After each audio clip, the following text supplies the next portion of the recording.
Hi hello అందరికీ నమస్తే. నేను మీ కృష్ణ. సో, ఈరోజు ఒక సరికొత్త మూవీ గురించి మాట్లాడడానికి మీ ముందుకొచ్చేసాను.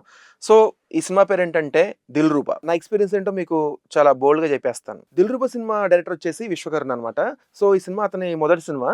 నాకనిపించింది డైరెక్టర్ చాలా జాగ్రత్తగా సినిమా తీసుంటే బావుండు. ఎందుకంటే 'కృష్ణగారిలో' కొంతమంది కొన్ని వందల మంది స్క్రిప్ట్‌లు పట్టుకొని సినిమాల కోసం పరుగులు తీస్తూ ఉన్నారు. మనందరికీ తెలిసిందే. ఒక ప్రొడ్యూసర్ ఒక డైరెక్టర్‌ని నమ్మి సినిమా చేతికివ్వడం అనేది మామూలు విషయం కాదు. మనం తీసే ఫస్ట్ సినిమా సక్సెస్ బట్టి ప్రొడ్యూసర్‌కి, కొత్త డైరెక్టర్‌కి మధ్యలో బాండింగ్ అనేది, నమ్మకం అనేది పెరుగుతది బేసిక్‌గా. అంతే గదా! ఈయనకొచ్చిన అవకాశాన్ని మిస్‌యూజ్ చేసుకోవడం వల్ల ఇదే ప్రొడ్యూసర్ ఇంకో కొత్త డైరెక్టర్‌తో సినిమా తీయాలంటే ముందుకు రాడు. మంచి ప్లాట్ దొరికింది, మంచి ప్రొడ్యూసర్ దొరికాడు, మంచి యాక్టర్ దొరికాడు. ఆఫ్టర్ 'కా' సినిమా కిరణ్ అబ్బవరంకి మామూలుగా లేదు ఫాలోయింగ్ అనేది. సో 'కా' సినిమా తర్వాత కిరణ్ అబ్బవరంకి పడాల్సిన సినిమా ఇదైతే కాదు. నిజంగా డైరెక్టర్ అయితే మిస్‌లీడ్ చేసుకున్నాడని చెప్పుకోవచ్చు. స్టోరీ గాని, మొత్తం అంతా గాని. నేను చాలా అప్సెట్ అయ్యాను ఈ సినిమా గురించి. పోతే కిరణ్ అబ్బవరం గారు 'కా' సినిమా సక్సెస్ తర్వాత నిజంగా మీలాగా కష్టపడి పైకొచ్చి హీరోలు గాని, లేకపోతే చాలా మంది యూత్ మాలాంటి వాళ్ళు కష్టాన్ని నమ్ముకొని ముందుకొచ్చే వాళ్ళందరూ కూడా చాలా కాన్ఫిడెంట్‌గా కష్టపడి సక్సెస్ వస్తుంది. ఎప్పటికైనా కొంచెం లేట్ అయినా సక్సెస్ వస్తుందని చెప్పి అందరూ నమ్మారు. చాలా మంది హ్యాపీగా ఫీల్ అయిన విషయం. నేను కూడా పర్సనల్‌గా ఆయన్ని కలిసినప్పుడు ఇదే విషయం చెప్పాను ఆయనకి. అలాంటిది 'కా' సినిమా తర్వాత ఇలాంటి సినిమా పిక్ చేసుకోవడం, ఇది రిలీజ్ అవ్వాల్సిన సినిమా కాదు 'దిల్ రూబా'. ఎందుకంటే మీకు యాస్ ఎన్ యాక్టర్‌గా మీకు మంచి గుర్తింపు ఉంది. కానీ స్టోరీ సెలక్షన్‌లో మీరు కిరణ్ అబ్బవరం గారైతే డెఫినిట్‌గా బ్యాక్ స్టెప్ వేస్తారని చెప్పుకోవచ్చు. ఎందుకంటే ఈ సినిమా స్టోరీ చూస్తున్నట్టయితే అంతగా మిస్‌ప్రైజింగ్ అయితే అనిపించలేదు. రెగ్యులర్ బేసిక్ ఎప్పుడు జరిగే స్టోరీస్ లాగా అనిపించిందనమాట. అయితే ఈ సినిమా ప్లాట్ చాలా నేచురల్‌గా చెప్పేస్తాను.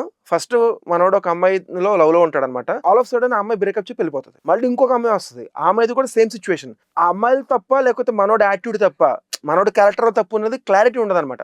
బేసిక్‌గా మనోడు థాంక్స్ చెప్పడు, సారీ చెప్పడు. ఎప్పుడు కూడా కోపంలో ఒక అగ్రెసివ్‌లో ఉంటాడనమాట. మన మ్యూజిక్ గురించి మాట్లాడుకుంటే మ్యూజిక్ అయితే సినిమా వరకు తీసుకెళ్ళింది గానీ, కూర్చోబెట్టడంలో అయితే ఫెయిల్ అయిందని చెప్పుకోవచ్చు. పాటలు అద్భుతం అని చెప్పకూడదు గానీ, ఓకే నడిపించొచ్చు. ఫైట్‌లు చాలా అద్భుతంగా తీశారు. చాలా కొత్తగా నేచురల్‌గా ఉన్నాయన్నారు గానీ, ఫైట్స్ అయితే నాకు అంత బాగా ఏమి అనిపించలేదు. ఈ సినిమాలో ఏదైనా నచ్చింది కొంచెం చూడొచ్చు అనుకుంటే 'వన్ మ్యాన్ ఆర్మీ' కింద కిరణ్ అబ్బవరం గారు అయితే నించున్నారు. ఎందుకంటే ఈ సినిమా గురించి చాలా మేక్ ఓవర్ అయ్యారు. హెయిర్ దగ్గర నుంచి డ్రెసింగ్ స్టైల్ గాని, ఆయన వే ఆఫ్ డైలాగ్ డెలివరీ. ఎందుకంటే కిరణ్ అబ్బవరం రాయలసీమ నుంచి వచ్చాడు. చాలా సినిమాల్లో కూడా ఆయన స్లాంగ్ తెలిసిపోతుంటుంది. కానీ ఈ సినిమా గురించి చాలా జాగ్రత్తగా తీసుకొని కంప్లీట్‌గా ఆయన డ్రెసింగ్ స్టైల్ కావచ్చు, ఆయన మాట తీరు కావచ్చు, మోడ్యులేషన్ ఈచ్ అండ్ ఎవ్రీథింగ్ ఆయన చేంజ్ చేసుకున్నాడు. దానికైతే ఆయన న్యాయం చేశాడు గానీ, కిరణ్ అబ్బవరం గారు చేసిన తప్పులేంటంటే స్క్రిప్ట్ సెలక్షన్ బాలేదు. దయచేసి సార్ మీరు నెక్స్ట్ వచ్చే సినిమా అయినా గానీ మంచి స్క్రిప్ట్‌తో మీరొచ్చారంటే 'కా' సినిమా నుంచి ఇంకొంచెం స్టెప్ పైకెళ్ళే అవకాశం ఉంటది. లేకపోతే మళ్ళీ గతంలో లాగా ఫెయిల్యూర్స్ చూడాల్సిన పరిస్థితి అయితే మీరు చూడాల్సుంటుంది. మరి హీరోయిన్స్ విషయానికొచ్చామంటే మరి వాళ్ళ రోల్స్‌లో వాళ్ళు బానే చేశారు. కొంచెం గ్లామరస్‌గా బావున్నారు కొత్తగా గూడా.